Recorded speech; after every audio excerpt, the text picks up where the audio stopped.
That would be the Dallas Cowboys. They had to address that defense that was bottom 3 in the league in yards allowed last year, and they did just that. First moving up a spot thanks to Miami to select Caleb Downs, safety out of Ohio State with the 11th pick. And then the Cowboys moved down from 20 to 23 to select UCF edge rusher Malachi Lawrence for their second first-round pick last night. So the Cowboys draft a safety and an edge rusher. We'll go to you here, Rye. How much better did Dallas get last night, specifically on the defensive side of the ball? The Dallas Cowboys got exponentially better. And for everything we say about Jerry Jones and the Jones family and the way the Dallas Cowboys have functioned over the last 30 years, they get this night right very often. There was a sort of thought that they could go into this night trying to replace George Pickens right now because you knew he would be on the franchise tag. You thought maybe that you could trade him. Caleb Downs was one of the widely considered best players in this draft. And as he continues to fall down the draft, they get an opportunity to pick him and then move back in the draft and get Malachi Lawrence. Caleb Downs has, in my opinion, the highest floor of any player. He's going to immediately make you a better team from a communication standpoint, from an anticipatory standpoint. And now paired with Christian Parker, the way he likes to roll those two high safeties down into the box, he makes an immediate impact. And Malachi Lawrence, who in my opinion is still growing, we're talking about a dude that ran 4.52, an incredible 10-yard split, production in the backfield, 11 tackles for loss, 7 sacks. This was what they needed to do. And what I love the most about this pick is they didn't go for need. They didn't go to try to answer questions about what they said in the press conference. They allowed new defensive coordinator Christian Parker to have 2 possible linchpin pieces to his defense after coming over from Philadelphia. This was an absolute home run first round for the Dallas Cowboys. Dan?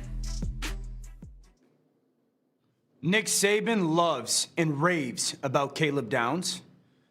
Daniel Jeremiah and Chris Long love and rave about Malachi Lawrence. I'm good with that. I want to be like all in with the Cowboys right now. I really do after last night. RC, Stephen A, Shay, my only hesitation is I still feel there's a little bit of what's going to happen with George Pickens. Because if you tell me that there's no doubt about it, Pickens is there for the Cowboys this year because he signed his franchise tag, I'm like, yo, this team's got a chance now. This team's got a legit chance to matter next season. But because he signed the tag, I would be surprised if he plays on it. I would be, but who knows? Because I'm like, okay, is he gonna be there? Are they going to try and move him after the press conference? Is somebody going to call and try and trade for a George Pickens and see if they can acquire him and the Cowboys draft a receiver tonight or over this week? That's my only hesitation right now. After last night, I love it, but I just, there's a little bit of like, what is exactly going on with George Pickens and the Cowboys? No disagreement here, but I'm going to be a bit more cautious than the both of you, and I'm going to defer to you because we're talking about a kid that just got drafted that's an absolute stud, and I'm not going to joke around about the black cat running around that franchise because I don't wish that on him or anybody. Let's be serious for a second here, fellas, and I'm going to defer to the both of y'all in all seriousness when I bring this up.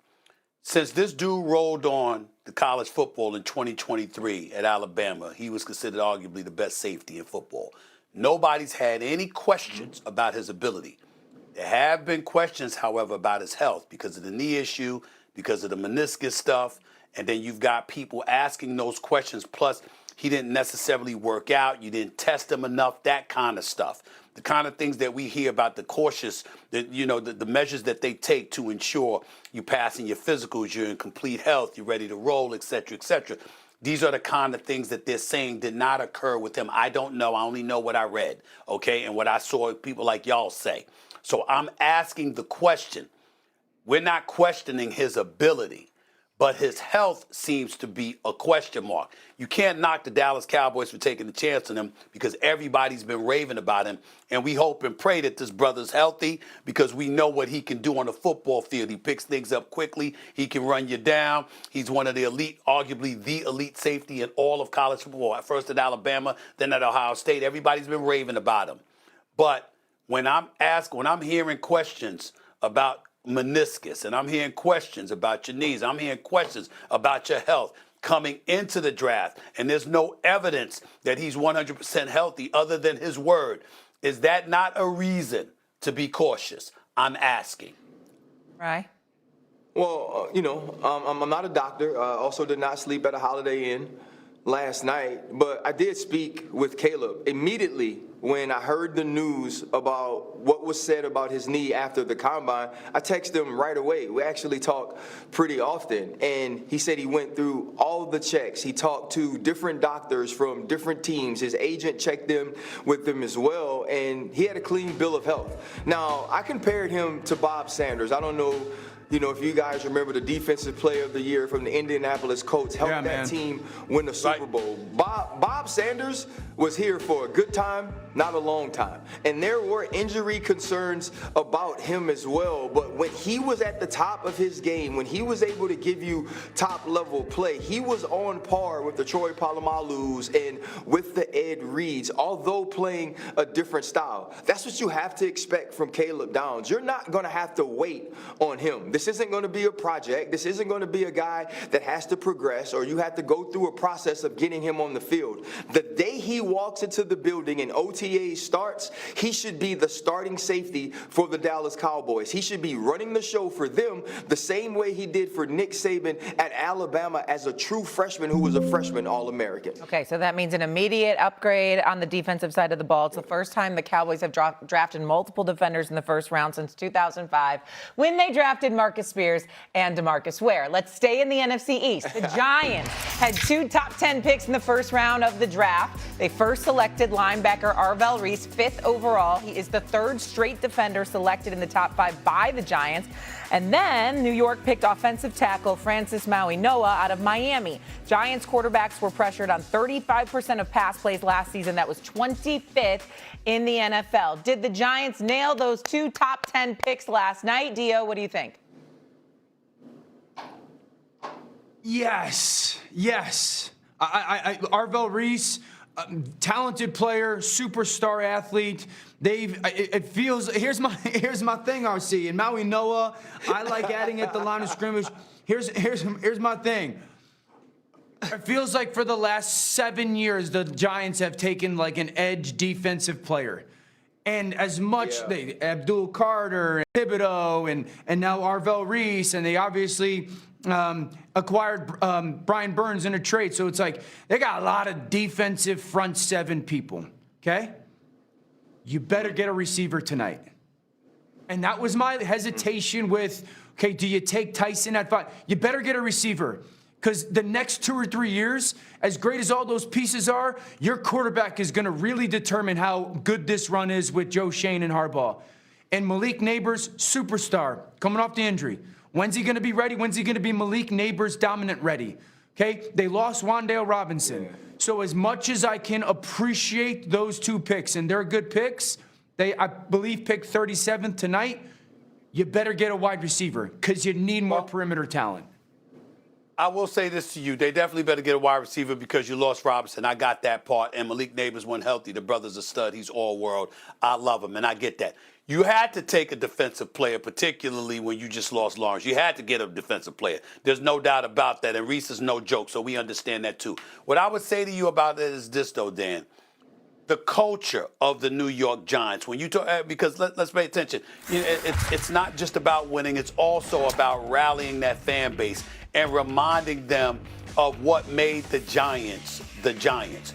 You got to get back to making sure that you have elite talent on the defensive side of the ball with a bunch of rough riders that'll get after it.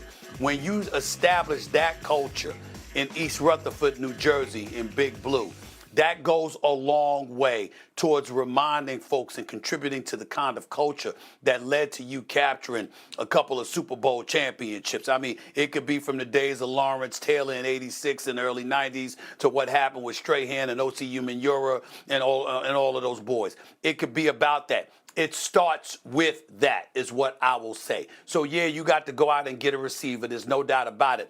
But the culture, what the Giants stood on, what people would have people rallying towards them and really gravitating to themselves and ingratiating themselves with that fan base, giving folks locally a reason to believe that somehow, some way, you're steering this franchise in the right direction. This was the way to go. So I don't have a problem with it. Go ahead, RC. I mean, here's my thing. They obviously need to get a wide receiver. I don't think any of us, and maybe I'm wrong, expected Cornell Tate to go at 4 to the Tennessee Titans. No, and so I think immediately this draft was in flux. When you draft Arvell Reese at 5, he's different than Kayvon Thibodeau. He's different than Abdul Carter. Some of the things we saw them try to do with Abdul Carter that were separate or opposite of what we saw him do at Penn State, Arvell Reese has already done. He's not going to have to play in the same space that those guys are. There's some run and hit and hunt in Arvell Reese that's not in any of those players in the entire locker room for the New York Giants. So to me, that was a slam dunk. And then when you get to 10, and Jordan Tyson's already gone, Cornell Tate is already gone. The thing you can't do is reach for a wide receiver there and then now set your team back when you are trying to protect Jackson